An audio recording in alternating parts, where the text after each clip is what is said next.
See Beneath Your Beautiful podcast is raw and intimate, sometimes funny, and always entertaining.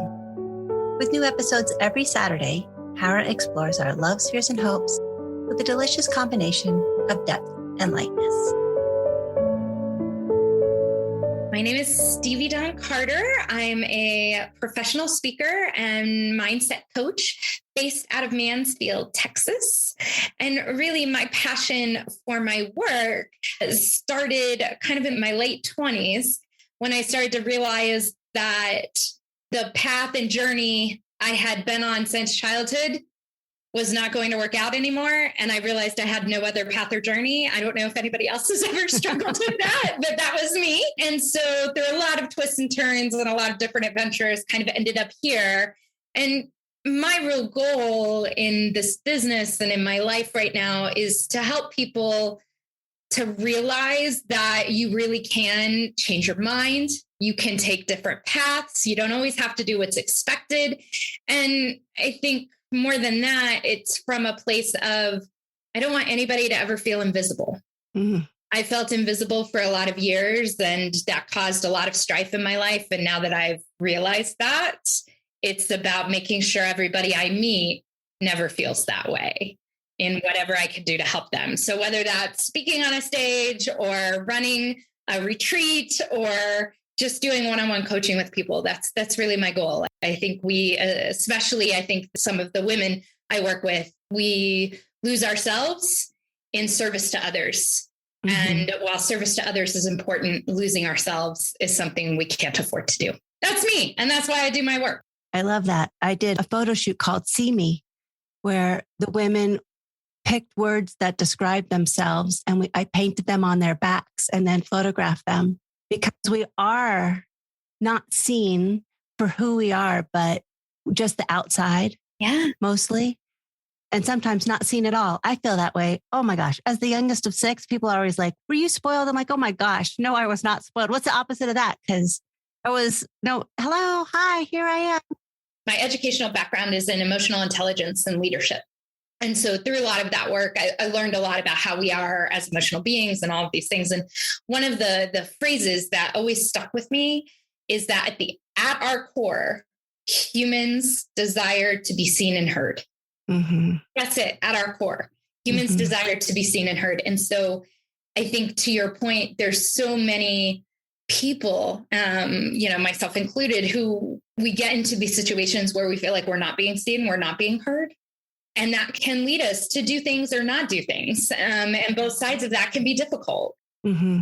I think that project you did sounds amazing. I did one recently, a photo shoot that was Warrior Women. Mm-hmm. And it was all of us embraced a lot of positive things, but the photo shoot was about how sometimes positivity, you have to fight for it. Mm-hmm. And so it was Warrior Women towards positivity. It was really amazing. Love that. Yeah, my word was joy. I had to fight for joy. And I do every day, fight for joy. Is that because you suffer from depression or anything? I've had clinical depression for decades. Mm-hmm.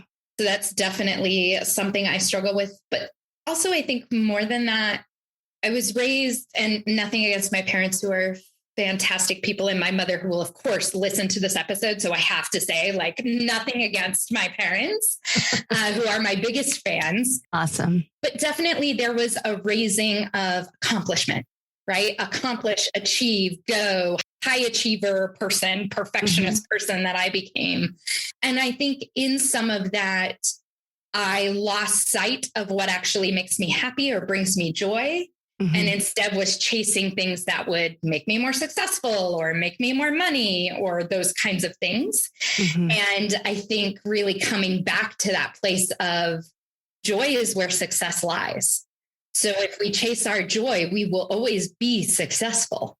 And once I kind of realized that, a lot of things shifted and aligned in my life to put me now in a place where I feel really good, and I don't have to. The fight for joy is a lot less now than it used to be. I just posted this quote that says, "There is no way to happiness. Happiness is the way." Oh, so true.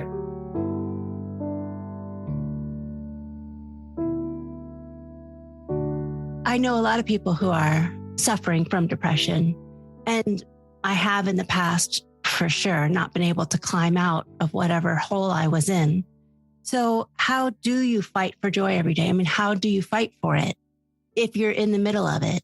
One of the things that I've learned on my own journey is it's always about reclaiming childhood, right? So as children, if we think about ourselves as children, we had hobbies, we had activities, we liked things, right? We liked unicorns, we liked astronauts, we liked things, and those things brought us happiness, and there needed to be absolutely no logic to that ideal. For me, anytime I'm in a really dark place, like a pit of despair, that's what I always call it, which is very negative, but that's what it is. No, I totally have been there and understand. Right? It's a pit of despair.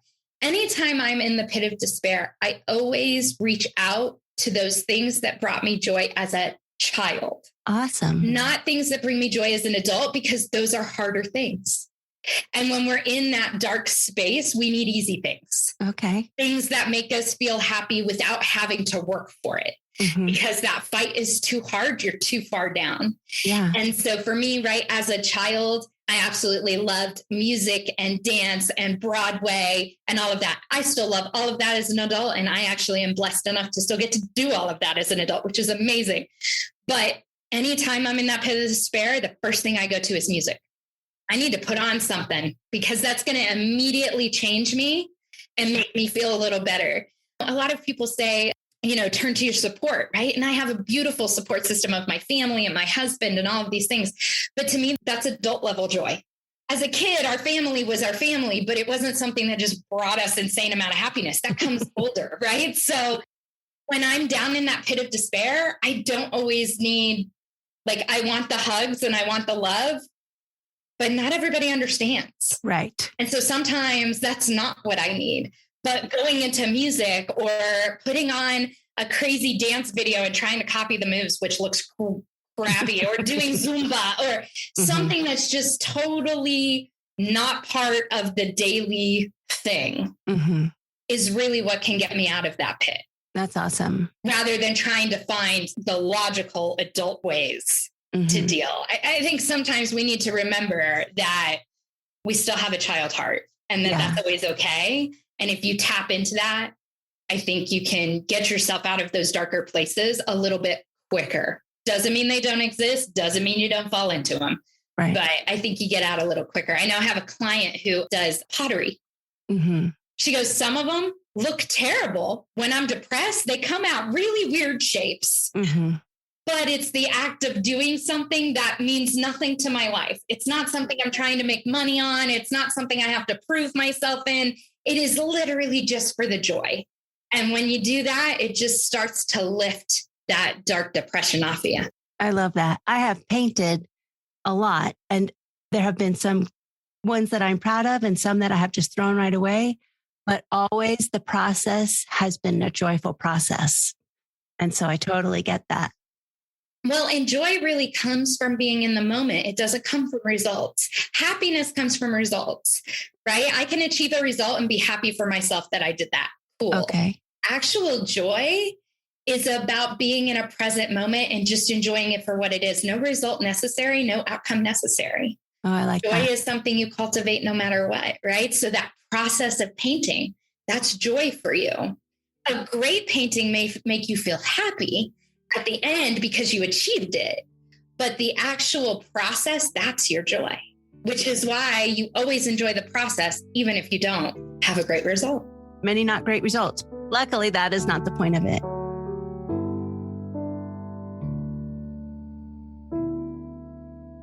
Did you have another career leading up to this, or this is what you've always done? I totally had another career. I was a dancer. My parents put me into dance as a kid. I was the 2-year-old who took ballet, tap, jazz, all the things. And dance was my professional career. I started as a professional dancer at the age of 14 and traveled the world, got to do some amazing things. And it was when I was mid-20s, suffered an injury that I couldn't recover from. I hadn't gone to college. I hadn't done anything because I was going to be a dancer. You didn't need to go to college to be a dancer. And even the studying I had done was about running a business because I ran dance studios. That was one of my careers. And so really kind of at this place, you talk about a dark pit of despair, right? That's where I was, because now my whole entire life felt like it was pulled out from under me. I had no idea. Like people would be like, well, what's next for you? I never had a what's next. I never had a plan B. Like it was always, this was the dream. So it was in that and coming out of that, trying to figure out who I was if I wasn't dance. I think as an adult, a lot of us put our identity into our work. And so I am a dancer versus I am Stevie, who happens to dance. Yeah. In finding that, what I ended up doing was going to school because I didn't have a degree. I didn't have any backing. And so through that process of going to school, I tried out some different things, found things that I loved, and really at the end of the day, came to the realization that even in dance, what I loved about dance was teaching. So I just became a teacher. I just didn't teach dance. So I taught in K through 12 for a little while. I taught in the higher education system for a while. And that really led me to this path of being a professional speaker. I think teaching has always been there, but I definitely had a different path in my early years. So you were a teacher, but you're a doctor. Is that right? What's that degree? I got my PhD in leadership at Colorado State University. And what I studied was how emotional intelligence is developed in leaders and how does it make good leaders versus poor leaders and all of those things. And really, that was just a journey to learn about myself. And I got a PhD because I felt like at the time I was working in colleges and I felt like, well, that's kind of necessary. If you want to keep working in a college, you kind of need to have the PhD. So I went ahead and did it. That's kind of my background, and that's where my doctoral degree is in.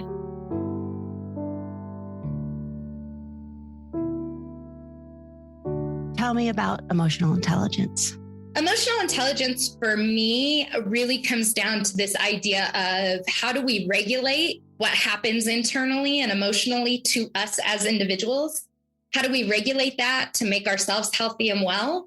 But then also, how do we acknowledge that and become aware of that in other people? So for me, emotional intelligence is always tied to communication and relationships.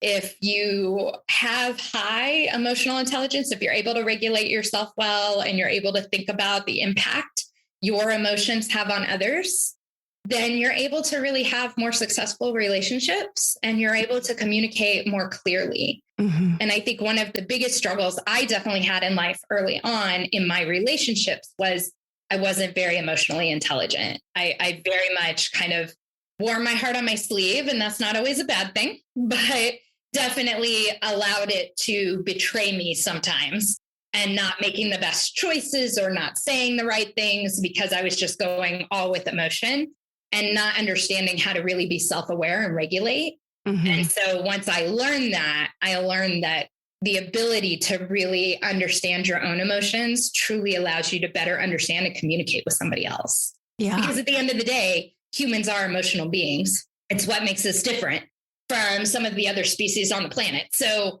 it's something we should really enjoy as the strength that it is, but it does take teaching. It's not a just born thing everybody has. It's something that you really have to learn how to use it to better your life. You're saying we all experience emotions, but it is that point of we all experience emotions, but are you using those to lead you down the right path? Or are your emotions leading you down a bad path? Before we press the record button, we were talking about how do you get stuck in that cycle, that victim, that vicious, that everything's negative, right? That cycle. And a lot of that is because we let our emotions drive us. Right. Not to geek out on a little brain science, but so our brains are wired to protect us. What that means is our brains will always show us negative over positive experiences because your brain is trying to warn you from ever doing it again. That's your brain's job.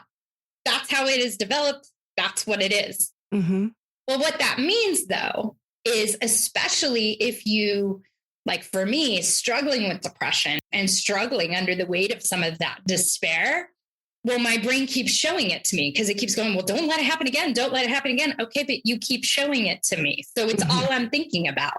All I'm thinking about is all the bad things that happen to me. I'm not thinking about the good. Really, emotional intelligence is saying once you start feeling those emotions, how do you put intelligence behind it? Right? So how do you feel the emotions and then go, wait a second, let me use some logic. What's causing me to feel this way? Mm-hmm. What is leading me down this path? And is it real? Is it real or is it fake? A lot of our emotions come from fake thoughts. Right. If I asked you, to name 3 things that you've done wrong in your life, most people can come up with 50. If I ask you to name 3 things that have gone great in your life, most people struggle to find it. Yeah. Our emotions will always take us negative if we don't try and pull them back and say, wait a second, what am I thinking that gets me there? That really, to me, it can be a life-changing event for people just to have that awareness. Do you listen to Byron Katie? Mm-hmm. She says the same thing. She's the one who really helped me with, is it true? Is what you just said. Is it true? Yeah. Boy, that's a good question, because sometimes you do something and don't know why you did it. So how can you assume you know what anybody else is thinking or doing or reasons they're doing it? Right. And so then you attack somebody or feel attacked for something they did or said. And yet at the same time, you're like, okay, but if I'm acting without thinking. Right. It's hard to think of in the moment, though. It is. It's so hard. It's always hard to catch our brain first. We usually catch our feelings. Okay. Right. So you can catch your feeling, when you start to feel something, and that should be your stopping point to go back and think about your thoughts. But at the same time, most of us think the thoughts without even thinking them. Right. Like it happens and we don't even realize it until we feel something. I do a lot of coaching around this idea of how do you shift that mindset and those emotions to really help you achieve what you want to achieve. And so one of the things I share is the example of body image, right? Because I think it's something a lot of us deal with, regardless of your age, regardless of your size. I think most of us deal with body image at some point. Mm-hmm. So I can get up in the morning and I can look in the mirror and I can say, oh, that shirt doesn't look as good as it used to. Oh, those jeans look a little tight. I can start thinking these thoughts.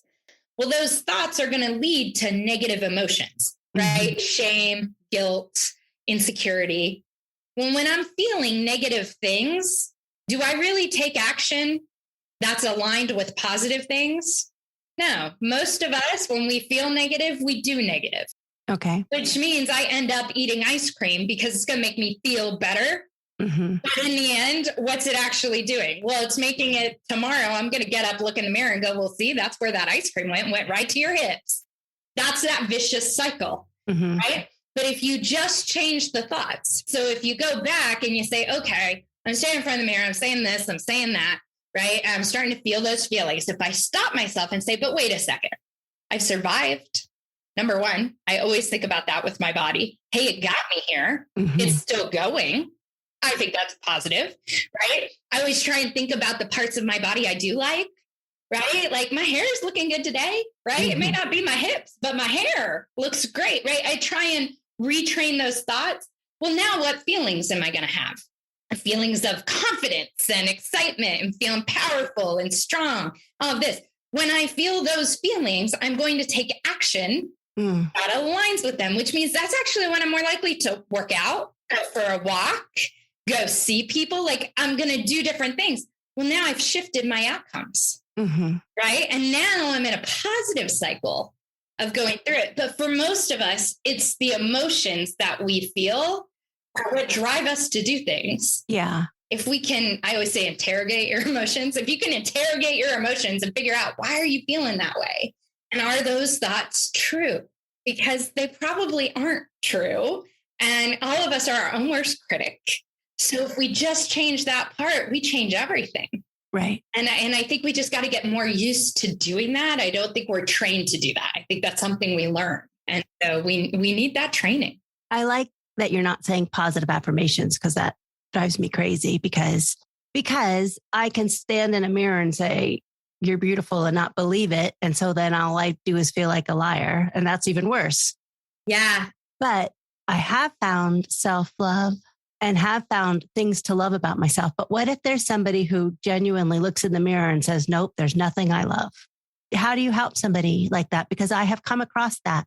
Number one, I'm totally with you. I struggle with the affirmations thing. I do have affirmations and use affirmations, but I don't use any of the standard ones because I think they're all not helpful. What do you use? I didn't mean to put down affirmations since that's what you're doing. So what kinds do you have?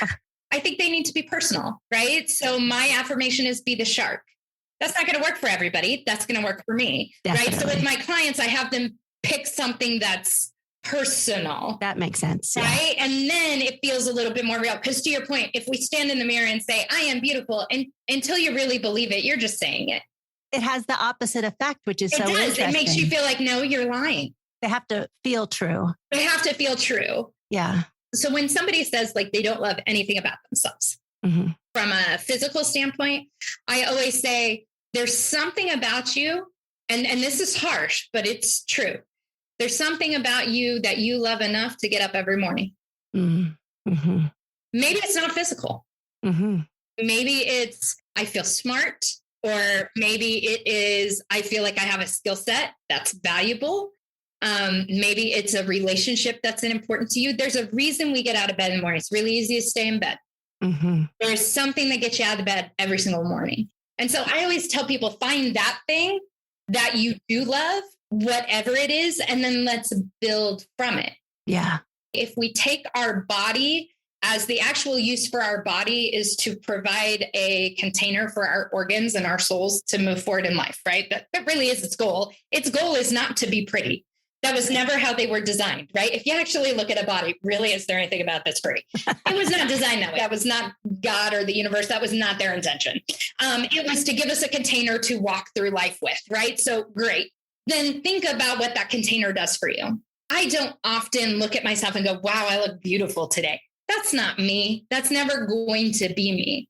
But I do look at it and think, and I do thank myself for the things I do like. I like that I have super strong legs. I'm a dancer.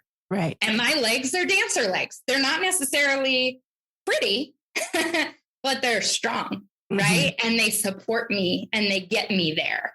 And so that to me is important. Fight society's expectations and live by your own. What are those things that you do love about you, and how do we build on those? And they may not be physical, and it may take time to find the physical attributes that you do feel that way about. But there's always something in you that you do like and that you do love. I truly believe that for everybody. Yeah. It's just about finding it. And for a lot of us, it's the struggle to find it, because most of us don't find it alone. Yeah. We find it because somebody helps us to find it. Somebody sees something in us we don't see. Oh, that's definitely true. Yeah. Yeah. I think for me, once I found self-love, and because I loved me, I could love everybody else more. You know, I could see everybody's beauty where they might not. Yeah. It made me so sad that we waste so much. No, not so much. 1 second of our lives not loving this great experience we get to have. It's so weird if you could look back at the back of your life and go, why did I waste all that time? Yeah. Well, and isn't that where most of us have regrets, right? Like we look back and we think we wasted time, or we wasted energy, or whatever, money, right? Whatever those things are, we wasted them, right? And I think you're so right. There is an element where when you come through this, and it's a journey, but when you come through this journey to being on the side where you can have some self-love and you can have some self-confidence and self-esteem, I do think you start to look back and go, I can't believe I wasted time not having that. 100%. Like, this really does serve me a lot better. You know what else? It serves society. Me loving me is a gift to everybody else. I'm not a dark cloud walking around. And that's so true, right? When we are happy with ourselves, whatever that word means for you, but when you are happy with yourself, everybody around you feels that change. Yeah, definitely. And it not only changes how they interact with you, but it will also change how they feel about themselves. Right. Right. We always say like one bad egg can rot the whole barrel. You know, it's that same idea of when you have somebody who is negative and who is down and who is depressed, and God knows I've been that person, it affects everybody around us. And when we shift into joy and we shift into self-love, that also impacts everybody around us. And so sometimes I have to tell my clients when they're really struggling, really having a bad time, I'm like, you know what? Don't do it for you. Do it for them. Because you being in this dark pit is not helping your family. So I understand if you're not ready to get out of it for you. You still have learning to do. You still have some forgiveness, because usually it's all about forgiving ourselves for things we've done. I understand that you can still be stuck there, but let's find ways to pull ourselves a little bit out for the people around us, because your family needs you in a different way. Yeah. And so sometimes it's not about pulling ourselves out for us. It's about pulling ourselves out for others.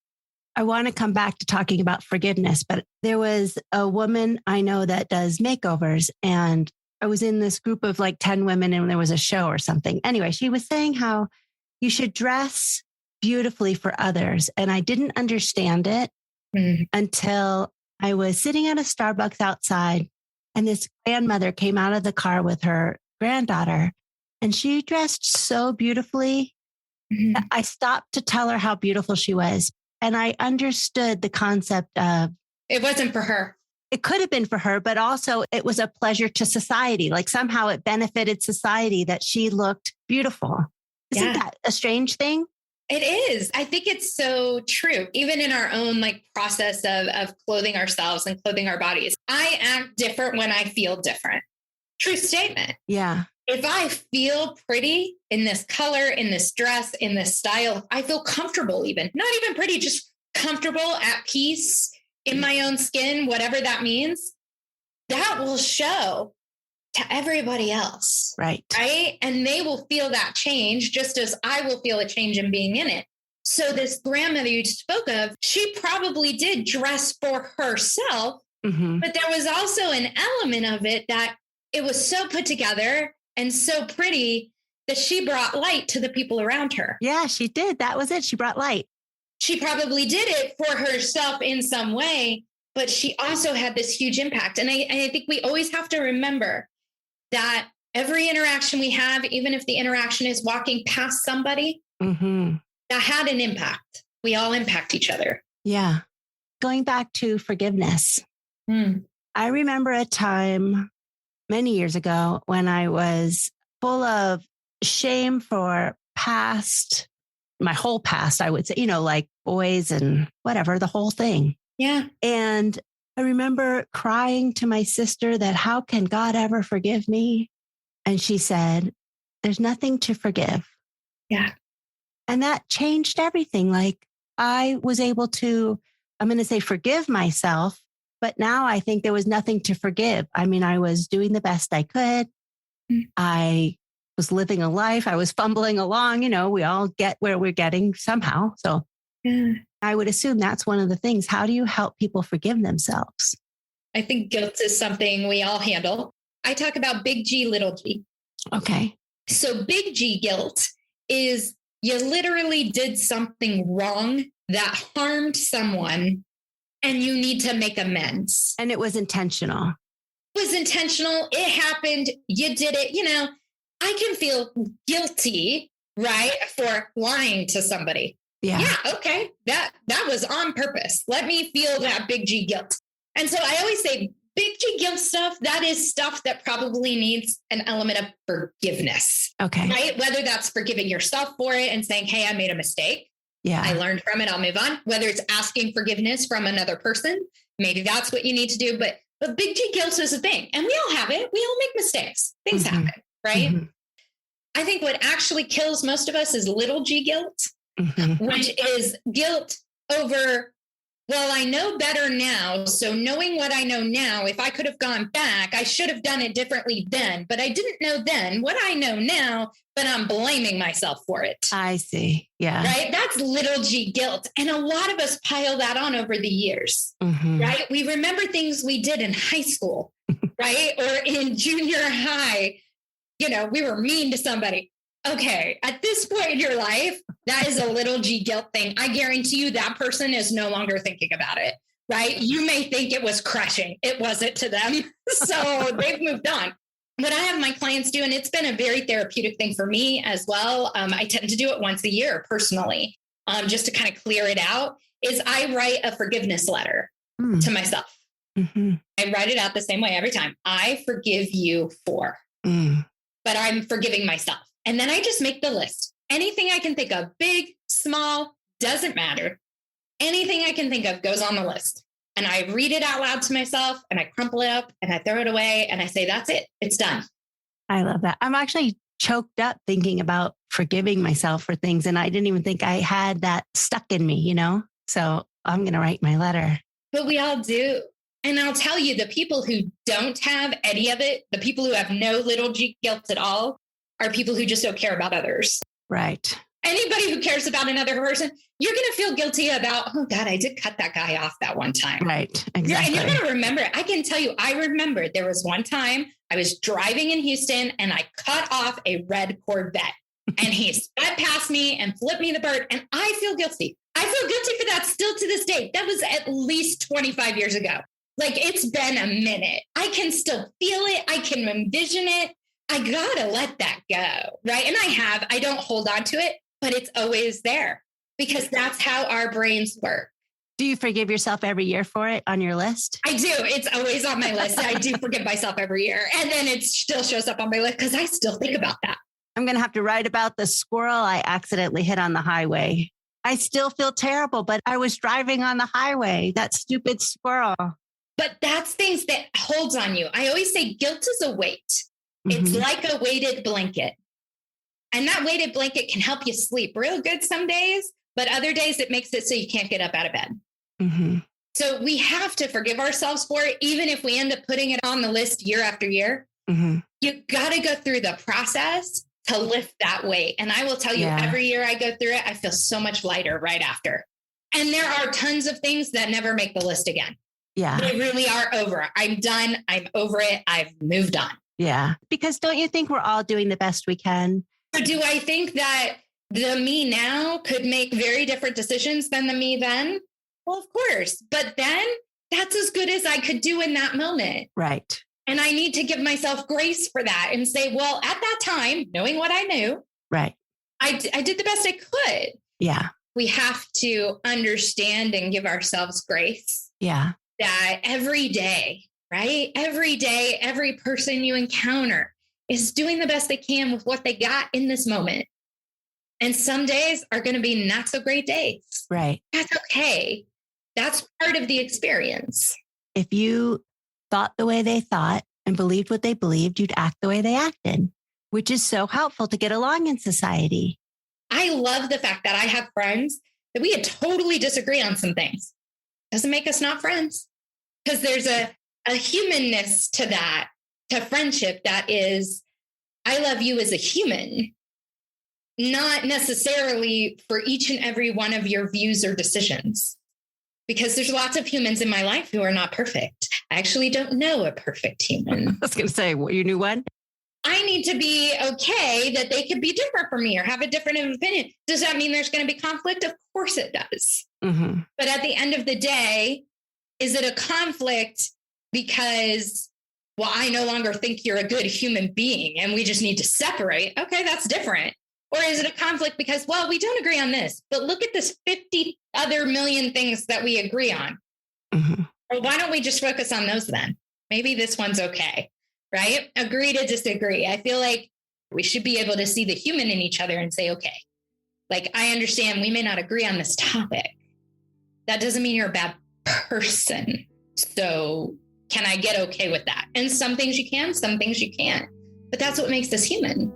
The world would be a really great place if we could.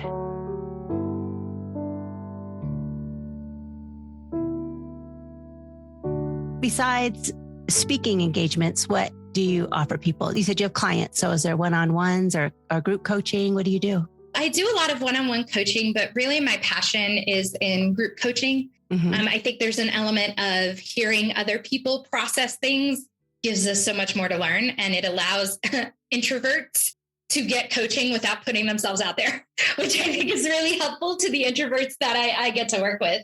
Mm-hmm. I have several group coaching programs, but the one that I really just love and is my heart project, it's a 6-month mindset program.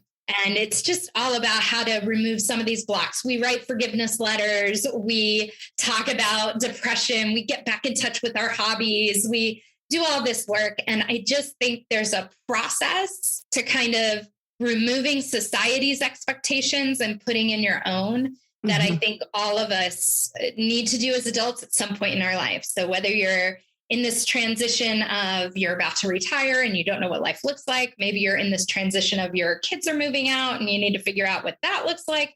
Maybe you're in a transition of you're new in your career and you're not sure what's next for you. I think everybody needs to get back in touch with themselves and write their own story. And I love getting to do that through our Unstoppable Success Group program. We get together every Friday and it's my favorite thing.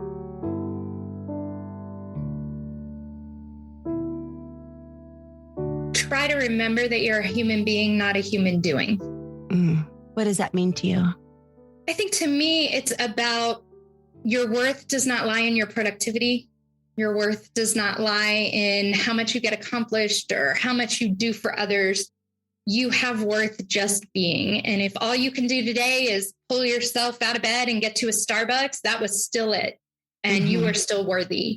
I think we've put, especially in the US society, we've put a lot of focus on achievement.